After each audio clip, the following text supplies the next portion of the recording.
Este programa no es de corte cultural ni informativo, es solo para incitar tu curiosidad y deseo de saber. Acompáñalo con leche. Pláticas entre coyotes.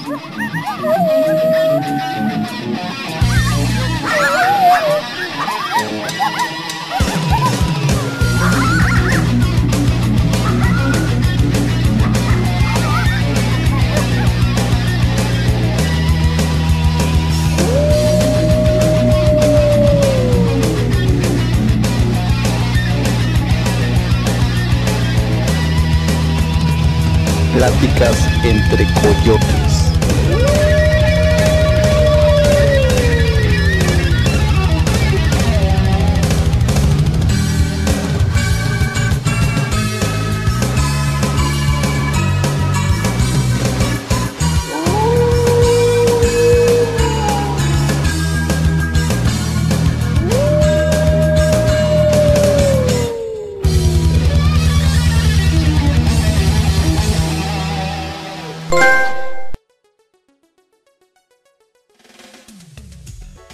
Muy buenas noches, querido auditorio. Pláticas entre coyotes está en el aire. Sean ustedes bienvenidos a este segundo programa de Pláticas entre coyotes. Hoy tendremos temas diversos, hoy nos toca Tutti Frutti.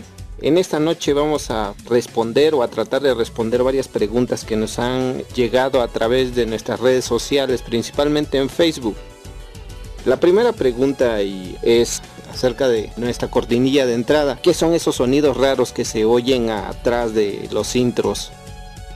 En mi defensa, he de decir que nos pusimos a recolectar una serie de archivos precisamente de coyotes captados en audio de Santa Cruz Jocotlán en las faldas de Monte Albán. Esos ladridos que oyen por ahí se tratan de coyotes, así como los aullidos que acompañan nuestra cortinilla. La siguiente pregunta tiene que ver con la leyenda de los Virgües. Nos preguntan que si esta leyenda tiene que ver con el señor Luna y si es el mismo señor Luna el cual está relacionado con la leyenda de Almagrande. La respuesta es sí, mis amigos. Hemos tratado de sacar algunos cuentos de esta leyenda fascinante que es la leyenda de Almagrande, la leyenda de Donají. Y sí, efectivamente, este señor Luna es el mismo de la leyenda del Mogote y es el mismo de la leyenda de los Virgües. Vamos a recapitular un poquito esta situación. El señor Luna era uno de los generales que tenían los mixtecos zapotecos, como hemos de recordar ya en anteriores escritos que hemos publicado en el Face y en la página de Así es Jocotlán. El ejército mixteco estaba organizado por 14 generales que recibían el nombre de guerreros sacerdotes nahuales, porque tenían la creencia de que estos personajes se podían convertir en animales y obviamente pues su animal protector era quien guiaba los destinos de esta gente. Este señor Luna era aprendiz del sacerdote nahual del murciélago y era uno de sus capitanes, por así decirlo, más efectivos. Cuando el señor de los mixtecos da la orden de masacrar a los zapotecos con la finalidad de capturar a aquel gobernante de los achileños y llevarlo a Monte Albán debido a que no consiguieron la reliquia para poder curar al señor de los mixtecos. Quien estaba a cargo de la guardia o de los puestos militares en esa época pues era este general del murciélago y entonces manda a su lugarteniente, el señor Luna. Este señor Luna tenía la particularidad de que sus guerreros atacaban en la noche. Era como una fuerza élite más bien de estos mixtecos. En los cuentos se relata que el señor Luna poseía un ejército que aunque no era muy grande, sí era muy letal, eran muy efectivos en lo que hacían y se caracterizaban por tener como una pechera de algodón negro que obviamente les servía para camuflajearse en la noche, pero es sumamente curioso porque este peto de algodón les servía como un chaleco antibalas o más bien antiflechas. Entonces de alguna manera estaban protegidos por este chaleco de algodón. Decían que tenía el grosor de 3 dedos, es decir, era bastante choncho, ¿no? Entonces una flecha sí podría ser frenada. También otra característica que tenían estos guerreros es que llevaban un antifaz negro, el cual cubría para la noche un camuflaje nocturno. En las jerarquías de los antiguos se les daba un tocado, como un copetín que tenían a los personajes de alto rango. Estos guerreros se caracterizaban también por tener ese copete, lo tenían en color negro. Estos guerreros traían flechas que lanzaban a través de un palo o de una vara que se ponía en el antebrazo, no los tiraban desplazados por un arco. Esa técnica era muy conocida por los mayas, los mixtecos también la tenían.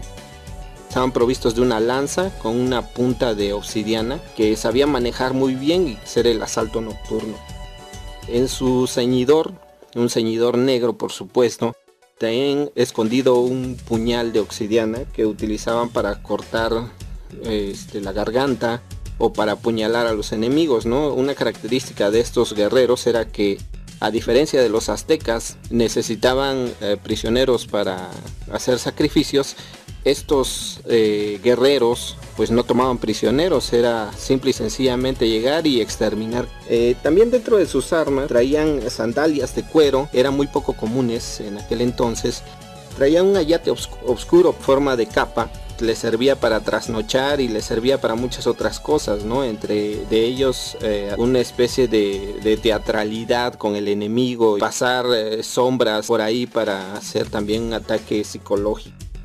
También estaban provistas de muñequeras, y a diferencia de los otros guerreros mixtecos, estas muñequeras no contenían ni espinas envenenadas ni ninguna otra circunstancia. Era simple y sencillamente una protección que tenían y que usaban como distintivo. Los guerreros de alto rango llevaban estas muñequeras con un cintillo rojo en señal de su rango. Otra cosa que también los caracterizaba es que eran muy buenos con la onda, lanzaban lajas de piedra que tenían un doble efecto, ¿no? No solamente te daban un cocolazo por ahí, sino que también al ser laja tenía el efecto de cortar cuando te rozaba. Y pues eran muy buenos en el disparo con onda de isle. Hay una situación que es preponderante. La mayoría de los guerreros mixtecos llevaban unas pequeñas ollitas hechas de barro, el cual contenían ciertas plantas como chile, como algunas otras hierbas como chichicasle, que tenían la finalidad de utilizarlas como munición en estas ondas de isle, y una vez que eran impactadas y eran rotas, pues se regaba un polvo tóxico. Te podría decir que eran uno de los precursores de la guerra química. El señor Luna, que era un guerrero muy chipocludo, se caracterizaba precisamente porque en una noche vencía a sus enemigos. A diferencia de otras batallas con los otros generales mixtecos, solían abarcar noches y días enteros. El señor Luna era muy efectivo en lo que hacía, era como los SEALs de estos entonces. Sí, esa es la leyenda de los virgües. Está asociada con este general o con este capitán de las fuerzas nocturnas, y cuenta la leyenda que él fue el encargado de doblegar a los zapotecas cuando aquel señor moribundo de los mixtecos no recibe la reliquia que curaba su corazón, lo manda a apresar. El señor Luna, cuando doblegan a los zapotecas, les requieren 3 pagos. El primer pago era precisamente la princesa Almagrande, que era con el cual se abría el tratado de paz. También habría una reliquia ahí de los zapotecas que era reclamada por los mixtecos. Precisamente esta era la reliquia que curaba todos los males y también fue requerida por los mixtecos. Y un tercer tributo que tenía que ver con oro y jade. El primer tributo, esta princesa zapoteca que llega con los mixtecos, la va a traer uno de los generales que es guardaespaldas del heredero al trono, y precisamente cuando muere su papá son reclamadas estas reliquias. Va escoltada por este guerrero que es el sacerdote Nahual del Coyote. La segunda reliquia que es, o la segunda ofrenda que es requerida, es precisamente esta reliquia, y es escoltada por el Nahual del Murciélago, dicen las leyendas. Tercer requerimiento que quieren los mixtecas, de oro, jade, es escoltada por este señor Luna, pero le gana la avaricia, dicen los cuentos. Llega a atesorar todas estas riquezas en el lugar conocido como el Mogote, que era uno de los asentamientos militares que custodiaba la entrada a esta ciudad zapoteca. Dice la leyenda también que el sacerdote Nahual del Murciélago, que era maestro, que era mentor de este señor Luna, descubre el engaño, descubre que fue presa de su codicia y lo llega a encerrar dentro de este mogote de tierra. Cuentan las leyendas también que sus guerreros permanecieron fieles, asentados a las orillas de este mogote, de este puesto militar, y en un principio viviendo de pequeñas frutillas que daban los guamuches del lugar.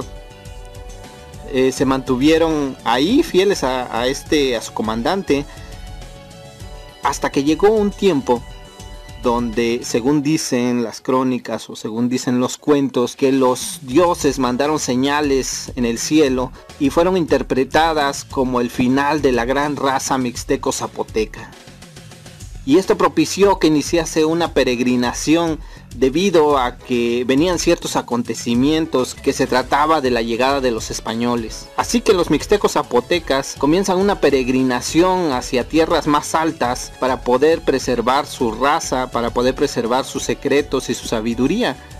Dice el cuento que el gran sacerdote Tut, el señor del murciélago, y como ofrenda a su lealtad, los convierte en estas avecillas. De esa manera no solamente conservarían su lealtad, sino que también seguirían los decretos del señor de los mixtecos. Y ese decreto era perseguir a la peregrinación que iba saliendo desde Monte Albán hacia tierras altas. Entonces el cuento termina así: estas avecillas son aquellos guerreros fieros que alguna vez vivieron muchas batallas.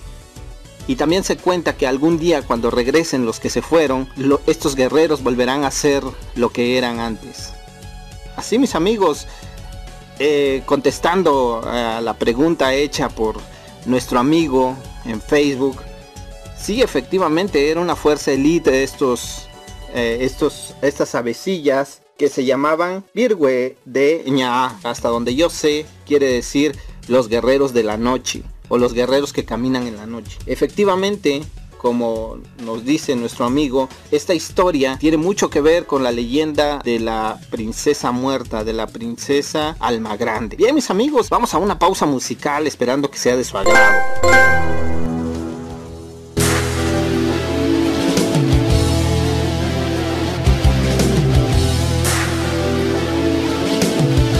Continuamos en Pláticas entre Coyotes. Estamos dándole respuesta a varias de sus preguntas que nos han mandado por las redes sociales.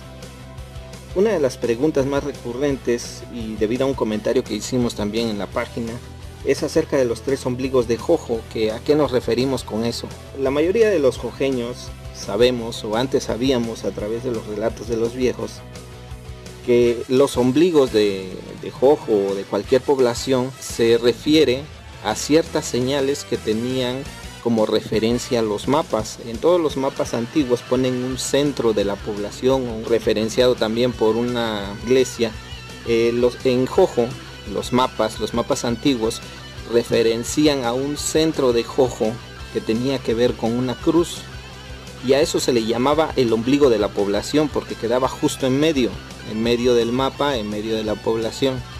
Santa Cruz Jocotlán tiene 3 ombligos, mis amigos. El primero está en la iglesia de San Sebastián, el segundo ombligo se encuentra sitiado en el parque, y el tercer ombligo está justo enfrente de la iglesia de Santa Cruz Jocotlán, la actual iglesia. Y esos son los 3 ombligos de Santa Cruz Jocotlán. Algún día ahondaremos en esta situación, debido a que también tienen varias historias esos ombligos, esas cruces de la población. Otra de las grandes preguntas es acerca de una leyenda que por ahí pusimos también en la página, y es la leyenda del perro negro. Aquí en Jojo se conocía como Biku Guse, era el nombre de el perro negro que salía por las noches de luna llena a llevarse a los niños, a morder a las señoras que iban por su nixtamal a las horas de la madrugada, a la hora pesada y eso. Y también tiene una historia bastante interesante, solamente que no hemos podido completarla porque desgraciadamente la persona de la cual había escuchado esa historia pues ya falleció. Entonces sí hay muchos huecos por ahí, y seguramente por ahí debe de andar alguien que la sepa completa, y cuando la tengamos ya entera, ya en forma, pues la plasmaremos en la página. Y el Biku Cusé, el perro negro, se decía también que era un perro de guerra de los mixtecos y que cuando el señor Luna queda atrapado en el mogote, lo entierran con este perro y este perro encuentra la entrada o un pasadizo hacia el inframundo. Este perro negro viene del inframundo a través de los árboles huecos y se comienza a llevar a las personas. Esto es cuando no hay muertos que nutran el inframundo. Pero esa es otra de las grandes historias que existe aquí en Santa Cruz, Jocotlán. Otra de las preguntas que nos estaban enviando es acerca del duende de las pozas del Sidorito. Ya platicamos, ¿no? Ya tocamos ese tema, pero dicen que es un duende que anda descalzo, que se parece mucho a un niño de orejas puntiagudas y que hace travesuras.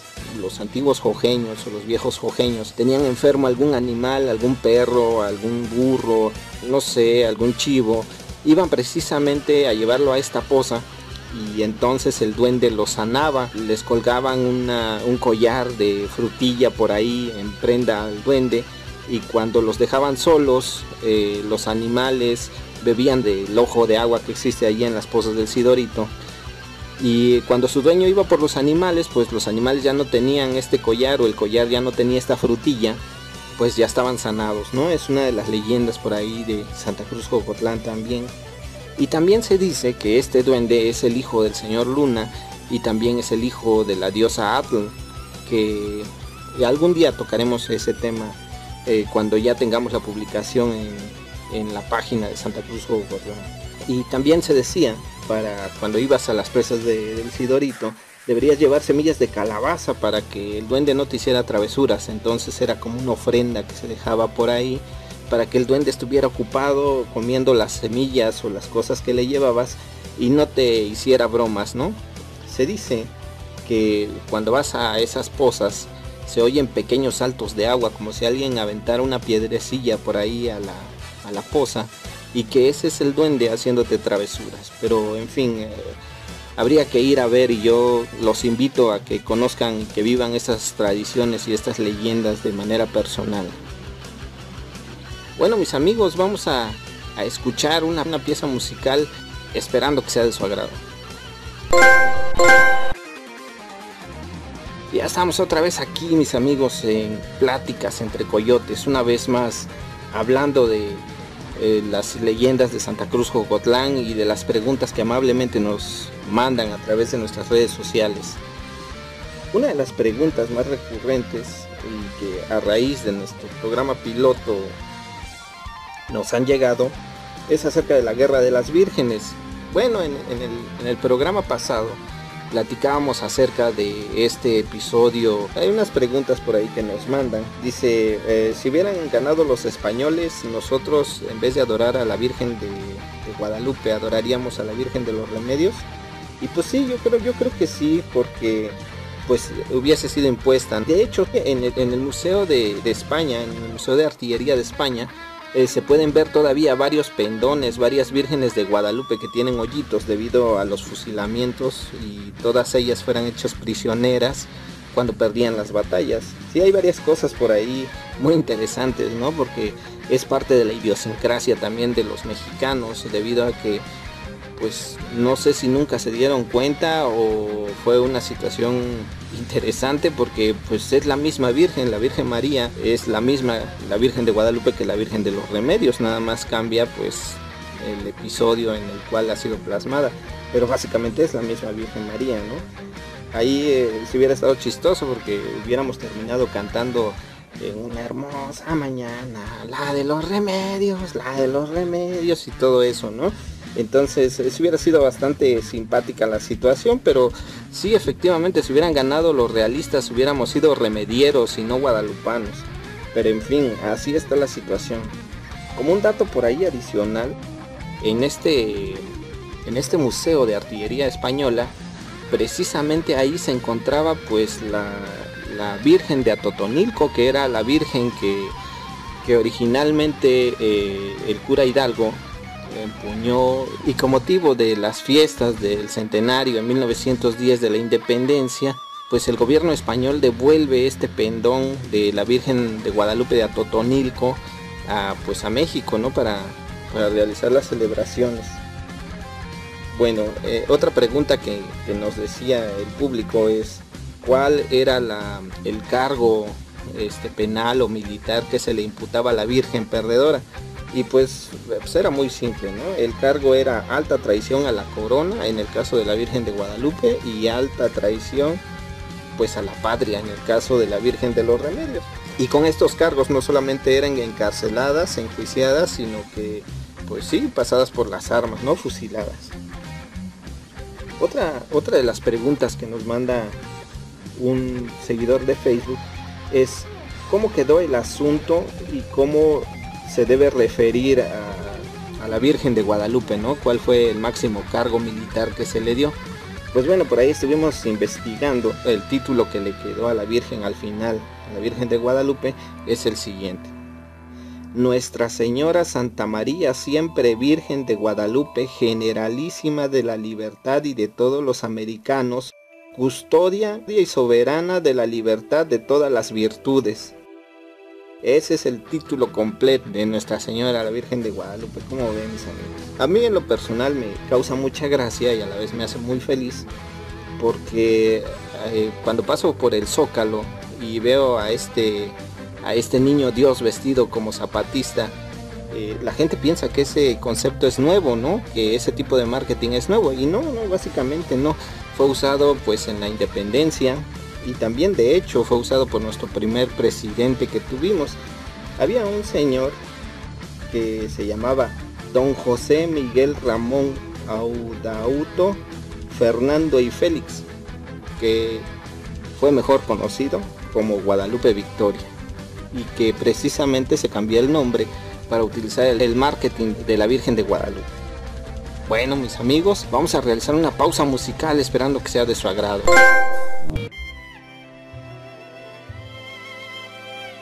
Bien, mis amigos, estamos en este último bloque ya, esperando cerrar con su escucha y con el favor de su atención esta segunda emisión de Pláticas entre Coyotes.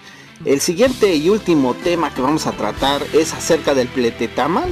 El pletetamal es una comida típica de los jojeños.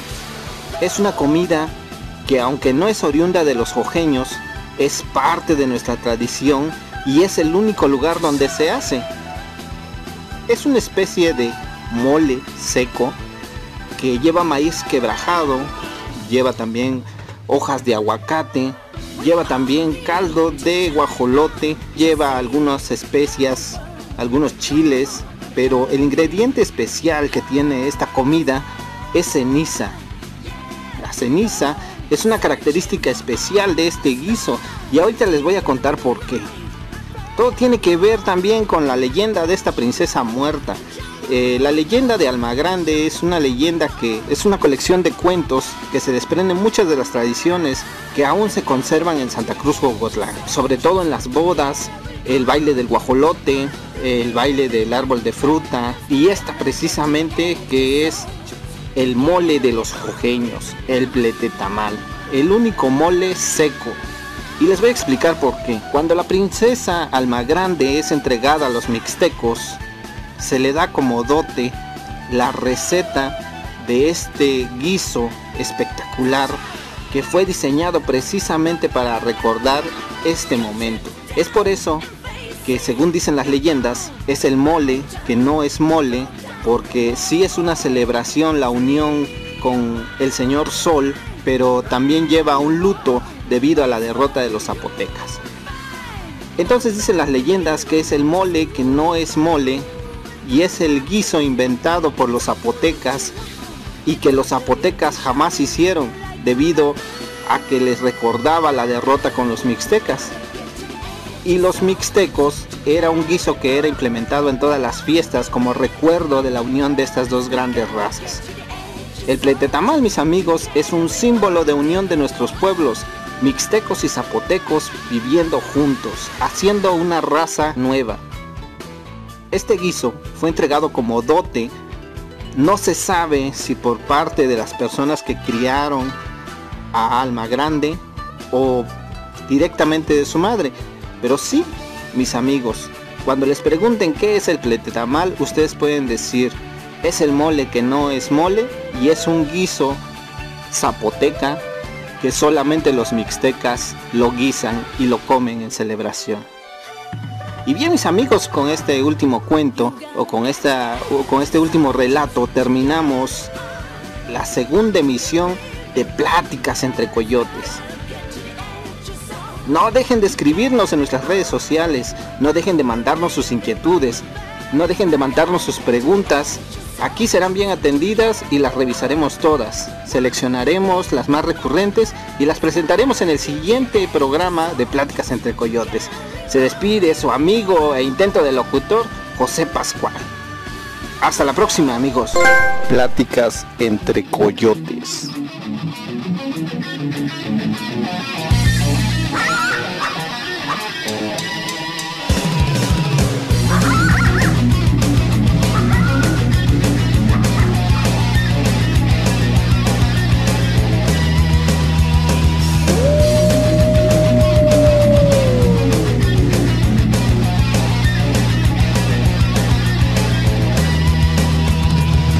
Pláticas entre Coyotes.